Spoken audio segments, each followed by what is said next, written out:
Welcome to Dishing Up Nutrition, brought to you by Nutritional Weight and Wellness. We have a very important topic to discuss with you this morning, so we're delighted that you're listening to Dishing Up Nutrition. Now, we know February is Heart Healthy Month, so this morning our show is about some of the nutritional factors related to heart disease in women. Now, it may surprise you that 1 in 4 women in the United States die of heart disease every year. Heart disease is the most common cause of death in American women, according to the U.S. Department of Health and Human Services. Now, we've got your attention, don't we? Now, in the past, we only had to worry about men getting heart disease, but now we know that 1 in 16 women will have coronary heart disease. The most common cause of heart disease for women is actually the narrowing or the blockage of those coronary arteries that supply the blood vessels to the heart. Now, as a nutritionist, the fundamental question I believe we need to ask is, what is causing this dramatic increase in heart disease in women? So listeners, you may be asking, well, what causes the narrowing of the arteries? Or what can we do to prevent disease? Now, as a nutritionist, I know that food is very powerful. So we want to share some of the new research about the causes of heart disease in women and what we can do to prevent heart disease. I'm Shelby Olson. I'm a licensed nutritionist with a master's degree in nutrition, and I am in the studio this morning with 2 fun people. Now, first and foremost, I get to introduce Mel. Melanie Beasley is a registered dietitian with several years of working with clients in a variety of settings, including the Navy. But the other fun person that I have in studio this morning is my dad, Jeff Hummel. Welcome, Jeff. We're not giving him the mic this morning, although he probably has lots to say about nutrition after our discussion last night. But Mel, I just have to tell you briefly, I used to go to Take Your Daughter to Work Day with my dad. And so I thought it was only appropriate that it's Take Your Dad to Work Day. Very appropriate. So it's exciting. So we're going to have a fun show this morning. We've got some good people here to talk about heart disease. Now, Mel, you and I both work with clients one-on-one. We work with clients utilizing nutrition therapy. Good word, nutrition therapy. Right. What does that really mean? That means that we are using nutrition to make changes, dramatic changes in how people feel and live. Therapeutic. Exactly. Therapeutic changes. Exactly. Now, because we're seeing more and more of these clients having positive results with real food in balance, some health insurance companies are getting on board and paying for the cost of nutrition therapy. Love it. Mm-hmm. So it's nice. Now, Mel and I, we also teach a variety of nutrition classes in the community. We teach lunch and learns for some local businesses. Now, Melanie, besides all of the things that you do outside of nutritional weight and wellness, I imagine you cook a lot. I cook all the time. But, Shelby, I raised a family. I made food from scratch. So I like to do things a little bit on the quick side. And you can do that in your busy lifestyle. I don't want to stand for days on end in the kitchen, but I'm not going to compromise my health anymore. So I cook real food. Yeah. Yeah. Now, on this real food idea, of course, today we're going to be talking about that connection between real food and heart disease. But first, we want to look at the research. So, Mel, can you tell us a little bit about the research? First, I'd like to say to all of our listeners, good morning, and thanks for listening today. 50 years ago, back in the 1970s, a diverse group of researchers proposed from their research that refined carbohydrates, especially sugar, and a low intake of fiber were major factors causing coronary heart disease.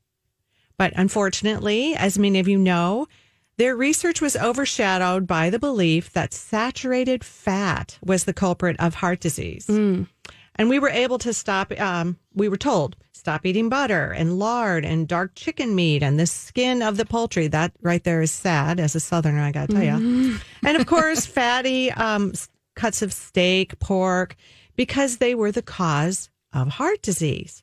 The theory that saturated fat caused heart disease really prevailed from 1974 to 2014. And sadly, some people still believe, I hear in clinic, I'm sure you do too, that saturated fat causes heart disease. And I call it fat phobia. They're really afraid of it. Right.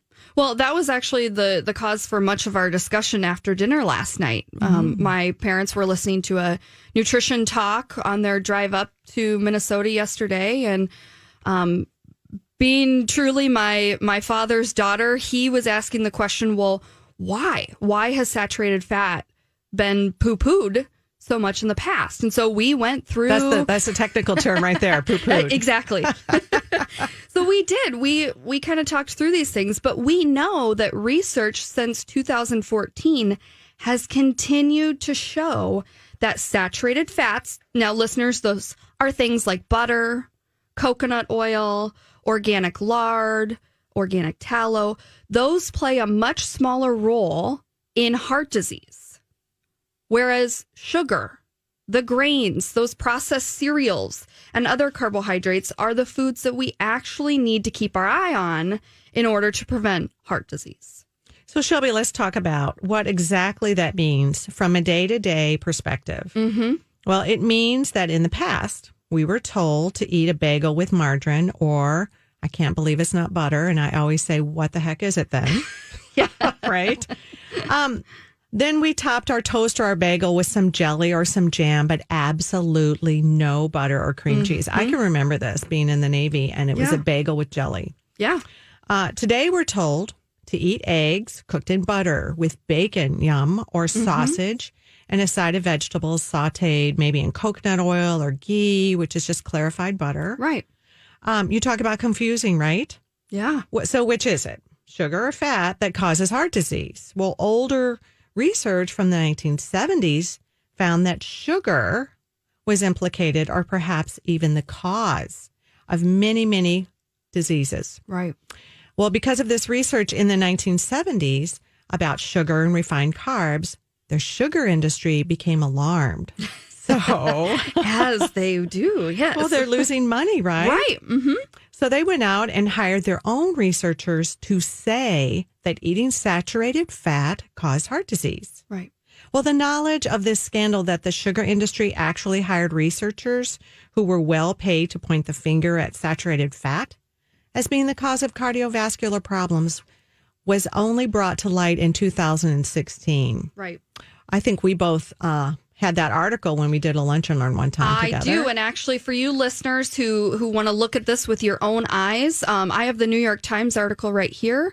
The title is How the Sugar Industry Shifted Blame to Fat. And the date on that is actually September 12th of 2016. So just 4 years ago. Yeah, I just Googled New York Times sugar article and it popped right up. So you can read more about that after the show. And it's false. It's very misleading research. So it's so well ingrained in the minds of consumers that many people still believe it is saturated fat they need to avoid. I have clients once or twice a week easily telling me their doctor said they need to avoid fat. Can I eat eggs? How many eggs can I safely eat in a day? So I'm really worried about this. And they still believe it's saturated fat that they need to avoid. Right. Even though the current research shows that refined carbs and sugar are the leading cause of heart disease. You know, and statin companies also, the pharmaceutical companies, they don't want to lose money on this either. So, right.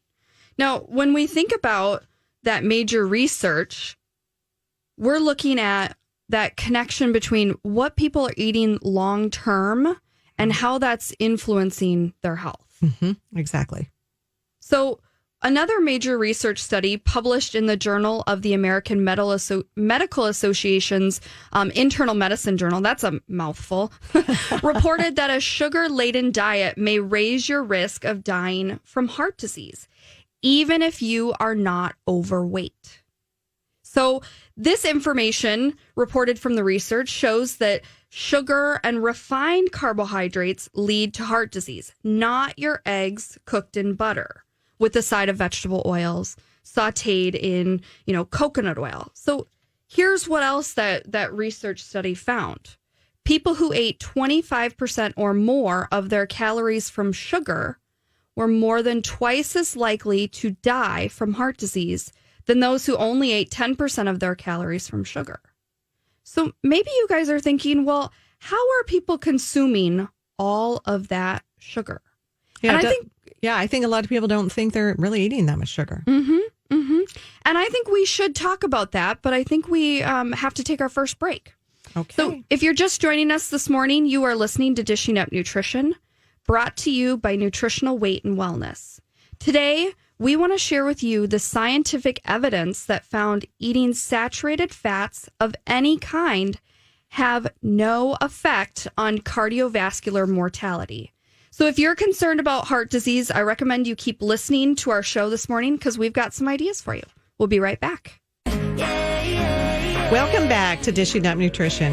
Here's another conclusion that was made from the review of data from randomized control trials. Diets that replace saturated fat with polyunsaturated fat do not reduce cardiovascular events or mortality. We like to put that in real people language. Thanks, Melanie. Which basically translates to what we have been recommending to our listeners and our clients for years, even decades, is eat the butter, avoid the margarine from soybean oil, cook in coconut oil, and avoid soybean, corn, canola, and cottonseed oils. Of course, we love the research, but we want to help you realize how to use that research to make healthy choices. For our listeners, another radio show that I love and I will go back to and listen to, and I feel it explains this very nicely, is on October 14th, 2017. You can download our Dishing Up Nutrition podcast or search it on our website. Is a podcast by Sally Fallon Morrell, and it's called Why We Need Animal Fats. It's fantastic explanation. Yeah. We had Sally on Dishing Up Nutrition a couple of other times, but really talking about the importance of eating those good fats for good health. Yes. Yeah. The quality is important, though, because you had mentioned the 4 types of oils, the 4 types of fats we would consider bad. Exactly. You know, the corn oil, the cottonseed oil, the canola oil, and the soybean oil. So listeners, if you're at home this morning, go into the cupboard and see what are the types of oils that you're cooking with. Or pull out that salad dressing from the refrigerator and scan the label. If you see soybean or corn oil or canola oil, that's not the best choice for your health. Even some quote unquote healthy protein bars. You've got to watch everything. Right. You really do have to be reading those labels. That's the best way to make sure that you're getting those fats. Now, exactly. One of the reasons why we're talking about fat this morning is because we're talking about heart disease. And we want to talk more specifically about that food connection between what we eat and how those vessels related to our cardiovascular disease are working. We don't want the narrowing or the hardening of those arteries that contribute to more heart disease. Now, before we went to break, listeners, I gave you a statistic. I want to repeat because I think that it really drives home this overall idea for today. So here's what the study from the Journal of the American College of Nutrition, the Journal of the American Medical Association found. People who ate 25% or more of their calories from sugar were more than twice as likely to die from heart disease than those who ate only 10% of their calories from sugar. And then we asked the question, well, how are people consuming all of that sugar? So these researchers found that soda and energy drinks and even sport drinks are by far the biggest source of added sugar in the average American's diet. Now, you may be saying to yourself, or maybe you're talking back to the radio this morning saying, well, I don't even allow soda in my house or pop or cola, whatever you call it. Maybe from the South, it's pop. So maybe you don't have soda in your house, but what do many people drink on their afternoon breaks when they need a pick-me-up? Or what drink is served to runners after a marathon? Or even what do those college students and high school students drink the day after they stayed up to pull an all-nighter to finish that project? Or the treat coffee house you treat your kids to.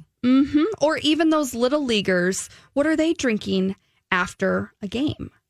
Now, soda and sports drinks, even the energy drinks, and oftentimes the juice and the chocolate milk, those are all loaded with sugar. We know that ounce for ounce, orange juice, apple juice, those fruit smoothies that you see at the coffee house, those have the same amount of sugar as soda. Amazing. Mm-hmm. Now, we know most of our longtime listeners have given up soda, those energy drinks, or the juice. But what about those salted caramel mochas or the peppermint mochas this time of year at the coffee house? You know, a 16-ounce salted caramel mocha has 15 teaspoons of sugar. And we know a 12-ounce can of Coke only has 10 teaspoons of sugar only. But these days, when we have all these kind of fancy coffee drinks, people really are starting their day with 15 or 16 teaspoons of sugar right away. Now, we know as nutritionists and dietitians that most of that sugar is in the form of the flavored syrups that they make with high fructose corn syrup. And we've got lots of research about high fructose corn syrup, but research has found that high fructose corn syrup is the leading cause of inflammation and weight gain. So while you're in the cupboard this morning or your pantry or the refrigerator, see if you have things with high fructose corn syrup on there. Because your ketchup. Yeah. It's everywhere. If so, know that high fructose corn syrup is the leading contributor to inflammation and weight gain. Those sweetened items. Wow. Yeah, those are shocking numbers, Shelby. I used to love to drink chai drinks as well, chai tea. Just a tea. I was just having a tea. And if you're a health nut and think that a 16-ounce chai tea at your favorite coffee house is better for you, you have to think again. Tell us, Sadly, on an average, a 16-ounce chai tea has 10.5 teaspoons of sugar. Woofda. That's a lot. If you can compare that to a Snickers bar, which has 7 teaspoons of sugar. So you can see that your chai tea isn't a good choice. Neither is your Snickers. I want to make sure I make that clear. So when you're getting a 3.5 teaspoons more than a Snickers bar, wow. You know that's going to create some inflammation. Definitely. Yeah. And for some reason, chai tea lattes with soy milk are all the rage with a lot of teenage girls. And I have to say, a lot of the soy milk that they're using or any of those milks in the coffee house are additionally sweetened themselves. Right. So does that mean that these teenage girls are setting themselves up for future heart disease, possibly? With all that added sugar, you have to wonder. And that's a definite possibility. Right. But that would depend on how frequently they drink these chai tea lattes with soy milk, and also what other sugar-laden foods or drinks they consume throughout the day. Right. So a quick side note, adding soy to their drink is just as harmful as that sugar. Chai tea sounds healthy, but just because Oprah advertises chai tea with only 7 teaspoons of sugar, it doesn't really mean that it's heart healthy. Right. Now, what does sugar have to do with heart disease? The big idea here, listeners, sugar inflames your arteries. We don't want inflammation in those vessels or those arteries. True. Right? So we're really driving home that idea that the sugar in the standard American diet is increasing that inflammation very dramatically, potentially, corresponding with that increase in high fructose corn syrup and the increase in obesity, heart disease, and frankly, type 2 diabetes. Now, I'm sure many of you listening are wondering, well, they're not talking about saturating fat causing heart disease. So if saturated fat doesn't cause heart disease, how does sugar cause heart disease? And it really goes back to that excess sugar leading to excess inflammation in the body. So how does this really work? When we eat a lot of sugar, that increases our insulin levels. And high insulin levels result in more inflammation in all of the arteries throughout your entire body. More specifically, we know that the walls or the lining of those arteries become inflamed, which causes them to become stiff, grow thick, and even slow down that blood flow to your heart. Now, many doctors refer to these inflamed arteries as a disease called atherosclerosis or hardening of the arteries. The American Heart Association recommends limiting your daily sugar intake for women to 6 teaspoons or less, and definitely no more than 9 teaspoons for men. Right. Men, you aren't off the hook. Nope. For all of the parents listening today, the American Heart Association said children between ages 2 and 18 should not consume more than 6 teaspoons of added sugar per day. So ask yourself, how much sugar is my child eating or drinking? Right. The average American child consumes 19 teaspoons of sugar daily. Definitely exceeds the limit.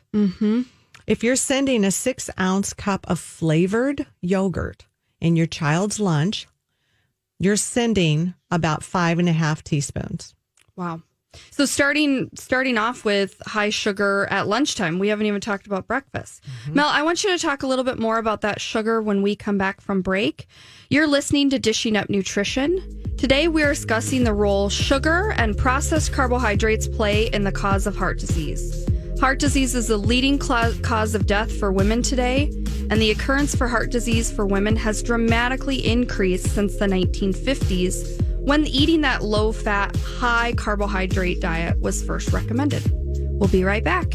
Have you ever tried one of those deprivation diets that make you thinner for a while but looking all haggard and sad? I'm here with Anastasia, who has the reverse going, that radiance of good health. Anastasia, you credit the nutritional counseling you got at Nutritional Weight and Wellness. Yeah, I met with Joanne about 3 years ago. She definitely helped me lose a good 20 pounds. But in addition to that, I stopped drinking energy drinks. And as a result, I no longer battle with restless leg and I sleep through the night. How else, other than your weight, have the changes that you made impacted your health? I focus better. I sleep through the night. I can remember people's names. And what about the food you're eating now? I get to eat all the protein, fruits, and veggies. I shop at the grocery store like everybody else. And can you eat out with your friends? I do. I might edit my meal a little bit, but I'm still out at the bars and restaurants with all my friends and family. Could Nutritional Weight and Wellness help you like they helped Anastasia? You can check them out at weightandwellness.com or give them a call, 651-699-3438. Welcome back to Dishing Up Nutrition. If you are concerned about heart disease in your family and want to do something about it, I recommend that you and your family take the Weight and Wellness series of classes. I am happy to announce that we are teaching the Weight and Wellness series starting Monday, February 10th in the evening at our Eden Prairie location and Wednesday, February 12th at our North Oaks location. You will learn what fats, which fats are heart healthy and what you can eat, that you can eat real carbohydrates and cut back on the not so healthy processed carbs. So sign up online, weightandwellness.com, or call 651-699-3438 and we can sign you up. Right. We spend an entire 2-hour chunk of time talking just about cardiovascular health in class 5. Now, Mel, I also want to... But it's fun. Well, of course we make it fun. But I also want to say, I believe this spring, at the end of April, we will be hosting our weekend Weight and Wellness series. So if you are a podcast listener and you live outside of the Twin Cities area and you want to kind of eat up all of this information as well, come into the cities. End of April, it'll be beautiful. The flowers we'll make sure all the snow's gone by then. Guaranteed. Come learn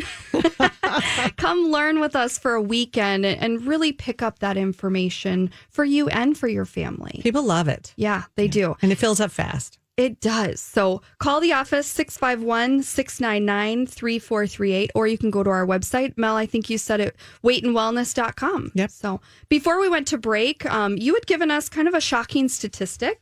The average American child consumes 19 teaspoons of sugar.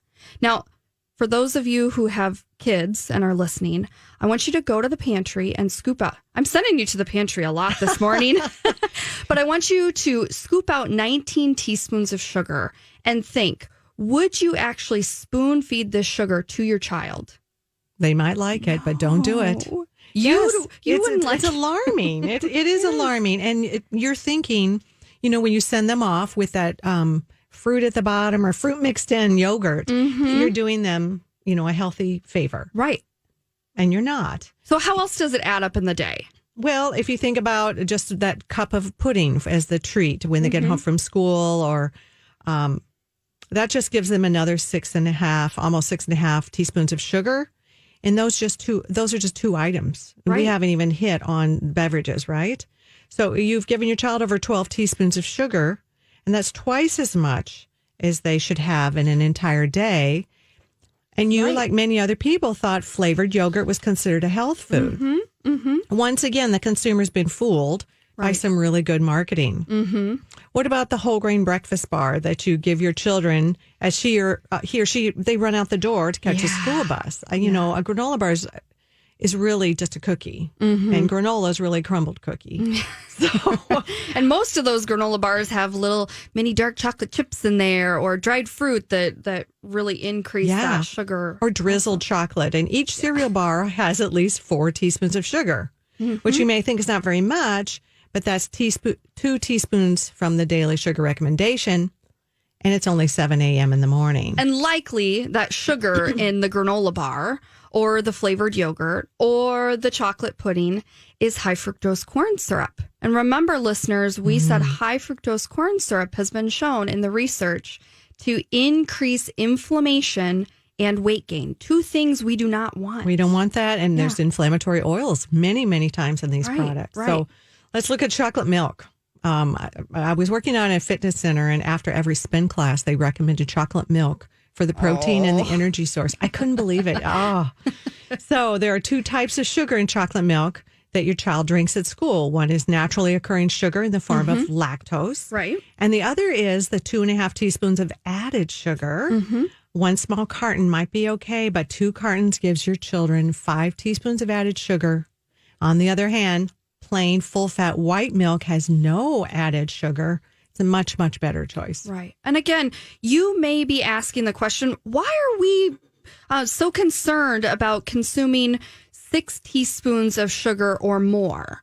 You know, as nutritionists and dietitians, we know that when people are consuming more than 6 teaspoons of sugar daily, they're increasing that inflammation from, small children across the lifespan. Now, because researchers have found that eating too much sugar can raise blood pressure, it isn't too much salt. The real culprit is eating too much sugar. Now, excess sugar increases inflammation, which is another factor in heart disease. Dr. Frank Hugh, a well-known researcher and professor at the Harvard T.H. Chan School of Public Health, reported that excess sugar in the diet leads to high blood pressure, leads to inflammation, weight gain, diabetes, like type 2 diabetes, and fatty liver disease, all of which are linked to an increased risk for cardiovascular disease. So I want to excess sugar in the diet leads to high blood pressure, inflammation, weight gain, diabetes, and fatty liver disease, all of which are linked for an increased risk of heart attack and stroke. Sadly, I don't know. I'm sure you see this too, Shelby, in clinic. I'm seeing so many people coming in with fatty liver disease that don't drink alcohol, but they have fatty liver disease. And I'm seeing younger and younger. I had a young 28-year-old teacher. So research reported that eating a diet high in sugar for just a few weeks has been found to increase your total cholesterol, your triglycerides, your LDL cholesterol, your uric acid level, your insulin resistance, and it also lowers your good HDL cholesterol. Wow. So in the past, we're told it was saturated fats that affected our cholesterol. No one ever told us it was sugar. So it really is important for you to remember what I said. So I'll repeat it in the most basic terms. Give us the people terms. Give you the people terms. A diet high in sugar raises LDL cholesterol and lowers HDL cholesterol. I remember those from college. LDL, I wanted low. HDL, I wanted high. L and H. Right. But really, Mel, what you're saying is that a diet high in sugar increases the damaging type of cholesterol, while also decreasing our protective cholesterol. Exactly, Shelby. Now, I thought this was really interesting. I was watching a webinar from Dr. Mark Houston. He is an internist and a specialist in hypertension and cardiovascular disease. He actually founded the Hypertension Institute down in Nashville, Tennessee. But Dr. Mark Houston, well-known doctor, says that LDL is more of like the excess garbage that we are accumulating in those vessels. It's kind of sticky, and it has that potential to contribute rather to that plaquing and hardening of the arteries. So you do not want your LDL to be high. But he also called HDL, which I think this is fun. He called HDL cholesterol our garbage haulers. Love that. HDL kind of goes throughout the blood vessels and cleans up any damaged cholesterol. Now, what we said is when you're eating a diet that's high in sugar, you increase the garbage and you decrease the garbage haulers. Great. I love that. Not a good visual for those vessels. So tell us a little bit more about that research, Mel. Well, once again, it's based on faulty research. We were told the higher levels of LDL cholesterol were from saturated fat. Mm-hmm. Now, numerous research studies have demonstrated that it was actually eating too much sugar. So we were vilifying fat. We were. When really we need to be focusing on the sugar. Absolutely. And the hidden sugars. Exactly. Researchers also found that eating too much sugar, especially high fructose corn syrup, disrupted the hormone leptin, which is the key hormone for maintaining a normal body weight. If you're struggling with cholesterol numbers and gaining weight, the first thing to do is to cut down to eating only 6 teaspoons of added sugar per day, or really just eliminate it. You're going to get it in other things. Right. You don't need to count out 6 teaspoons of sugar. Is not what I'm saying. And definitely you want to avoid all that high fructose corn syrup, because that excess sugar also increases your risk of developing non-alcoholic liver disease, fatty liver. The information I'm about to share with you may come as a big surprise, but there is a stronger link between non-alcoholic liver disease and coronary heart disease than between smoking and heart disease, or between hypertension and heart disease, or even between high cholesterol and heart disease. So this is important. It bears repeating. There's a stronger link between non-alcoholic liver disease and coronary heart disease than between smoking and heart disease, or between hypertension and heart disease, or even between high cholesterol and heart disease. So, Mel, really what I'm hearing you say is that non-alcoholic fatty liver disease is very strongly connected to heart disease. And Absolutely. we need to be on the ball with that. Yeah. So, we often think of smoking, we often think of cholesterol and high blood pressure, but we need to be paying attention to non-alcoholic fatty liver disease and how we get that sugar under control. Now, before we talk a little bit more about sugar, we're going to go to our third break. You are listening to Dishing Up Nutrition. Next week, we invite you to tune in to Dishing Up Nutrition, same time, same place, to hear Dar, Marcy, and Rich Frieder from Learning RX discuss how brain training and feeding your brain can actually help children and adults increase their focus, their memory, and their ability to learn. So you know it's going to be a good show. We'll be right back. Welcome back to Dishing Up Nutrition. Next Saturday, February 15th, is a special day for all of you women who are going through perimenopause, menopause, and postmenopause. Because Dar, Joanne, and Diane will be teaching our menopause survival seminar at our Maple Grove location. It's an amazing seminar. It not only focuses on solutions for those menopause symptoms, but also teaches you how to eat to avoid heart disease, osteoporosis, and even depression. I encourage you to sign up and spend a fun day of learning, laughter, and getting your personal questions answered. No question is not asked in that class. So you can call 651-699-3438 to sign you up, or do it online. Bring a friend. You can also sign up online, weightandwellness.com.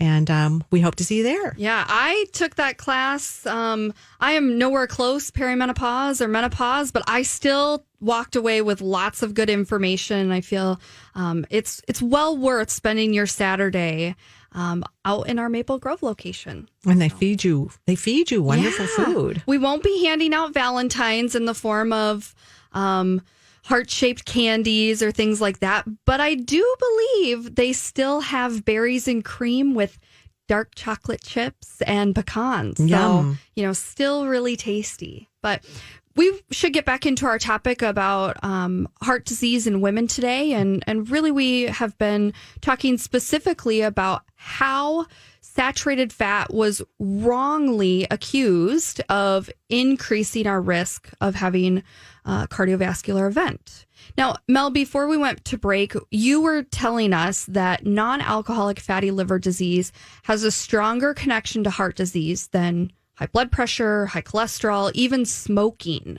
So I just want to ask you, what are some of the types of foods that you're helping your clients with when they show up at your office and are struggling with non-alcoholic fatty liver disease? What are the top things that you're having them kind of think about? Is it sugar? Is it carbohydrates? Is it fat? What? Really, it's, Shelby, we spend a long time initially with our clients so that we can really understand their personal makeup. Right. And what they need. And I really, really focus on first just getting them eating real food and eliminating processed food. Right. If we can just even get real food in there, I'm happy. And that's real food that you can pluck from a farmer's field. Right. And eliminating those processed foods that carry all this damaging fats and carry the excess sugar and carry high fructose corn syrup. Right. So I'm sure you're helping your clients learn how to read labels and identify what type of foods have high fructose corn syrup, or coming up with some basic menus because people want to know, well, what the heck am I going to eat for breakfast? You have to break it down to practical terms for people to be successful. Now, listeners, I want you to think about this. If you or someone you know has recently been diagnosed with non-alcoholic fatty liver disease, Mel is your gal. Give the Lakeville office a call, or you're still in Lakeville and Mendota Heights, right? Yes. You could set up an initial consultation with her, or quite frankly, any of our nutritional weight They're and all wellness fantastic counselors. But it sounds like if you've gotten that diagnosis, you probably want to sit down with a nutritionist or dietitian from Nutritional Weight and Wellness and figure out what you need to do to reduce that fatty liver disease, but also reduce your risk of heart disease. And it can be done. We've done it with clients time and time again. They come back, all of my numbers are normal. The doctor says, I don't know what you're doing, but keep doing it. Keep doing it. Right. Now, we all know that sugars are not all created equal. So we're looking at sugar in processed foods as being the big culprit of inflammation and heart disease. But, those naturally occurring sugars in fruit and vegetables, those pose no increased risk for heart disease. The problem really lies with those refined sugars and the ultra-processed foods. Ultra-processed foods are all of the products on the grocery store shelves with the added sugar. Those are the high-risk foods. We'd call that risky behavior, choosing those ultra-processed foods. Now, unfortunately, 75% of all packaged foods and beverages contain sucrose or high fructose corn syrup, or both. Or both. All of the things. Right. Now, have you ever tried to buy a regular unsweetened iced tea at the convenience store, finding something that doesn't have any sugar? It's a challenge. You got to look typically on the bottom shelf. But almost all of those bottled iced teas contain at least 3 or 4 teaspoons of sugar. Eating or drinking ultra-processed foods with added sugar, that's all been linked to an increased risk of developing heart disease.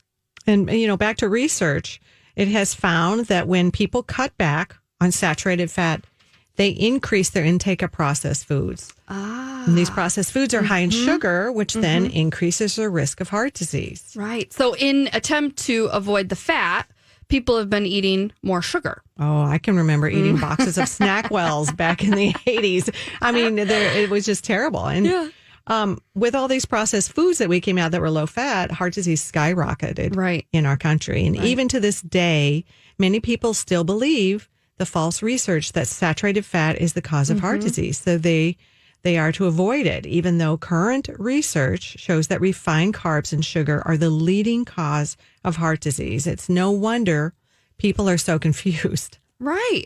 And we found that when our clients follow the weight and wellness eating plan, their LDL levels decrease, their triglycerides decrease, and their HDL increases. Right. So it balances out. It does. It's wonderful. It's really not about your total cholesterol, as we well know. It really is on these values that matter. Right. Their blood pressure also decreases and their blood sugar normalizes. Right. We call this eating the magic of 3. Eat real protein, real vegetables, real fat every 3 hours. Right. And we hope this show and broadcast that will help you to understand the potential threat that eating a high carb, high sugar diet poses for women and their cardiovascular system. And if you're concerned about getting heart disease or you already have heart disease, I encourage you to call our office at 651-699-3438 to set up an appointment with one of our nutritional weight and wellness dietitians or nutritionists, and we can teach you how to change your eating to literally change your life and save it. Right. Now, I want to bring the last few minutes of our show back to this practical idea of when we say eating the magic 3, remember that's protein, vegetable and fruit carbohydrates, and real fat about every 3 to 4 hours to get that blood sugar stabilized, to reduce that inflammation in the body. What does that mean? Maybe we should give listeners an idea. First, I want to start with the fat, because that seems to be where most of that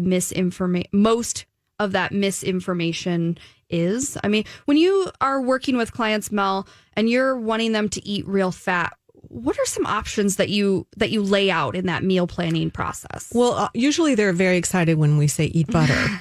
Everyone is so happy to go back to the real thing because the real food is what tastes delicious. Right. So, we're talking about butter that just has cream or maybe cream and salt on the label. That's it. And, it, ideally grass-fed.